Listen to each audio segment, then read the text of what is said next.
आज मी मसूर डाळीचं दाल फ्राय करणार आहे. तर मी 4 पळी मसूर डाळ घेतलेली आहे. तर चला आज आपण काहीतरी वेगळं करूया.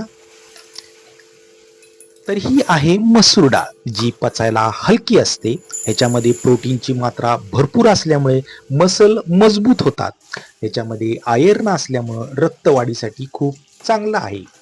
तर ही डाळ मी भिजू घेतो. मसूर डाळीमुळे रक्तातील कोलेस्ट्रॉल कमी व्हायला मदत होते. आता ह्यातलं मी 2-3 वेळा पाणी स्वच्छ धुवून काढलेलं आहे.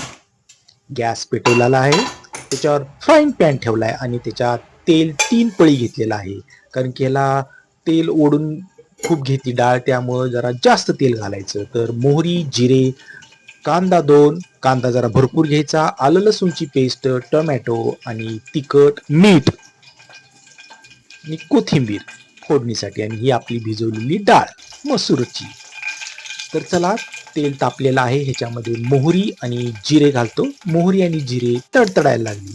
आता मी कांदा घालायला लागलोय आणि कांदा नंतरनं आलं लसूणची पेस्ट घातलेली आहे. आता ह्याच्यावर मी गुलाबी रंगावर परतणार आहे. तर ही सॉफ्ट अशी परतलेली आहे.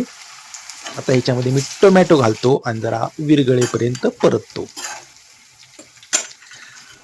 तर मसूर डाळमध्ये फायबर असल्यामुळं आपलं वजन नियंत्रित राहतं. तर ह्याच्यामध्ये मी हळद घातली आहे, हिंग घातली, त्यानंतर 1 चमचा तिखट घातलाय, जरा थोडं पण आणि थोडं वाढवले आणि मीठ घातलेलं आहे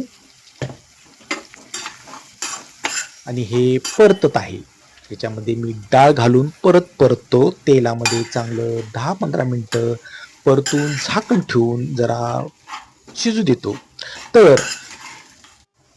मसूर डाळीमध्ये मॅग्नेशियम आणि कॅल्शियमचं प्रमाण भरपूर असल्यामुळे हाडं मजबूत होतात आणि आपली रोगप्रतिकारक क्षमता वाढते.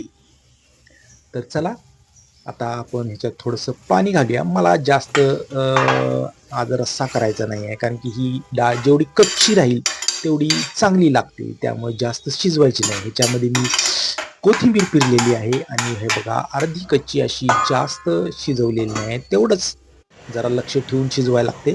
तर ताटाला घेतलेली आहे चपाती आणि भात आणि आज मी घेतलेली आहे कारल्याचं लोणचं.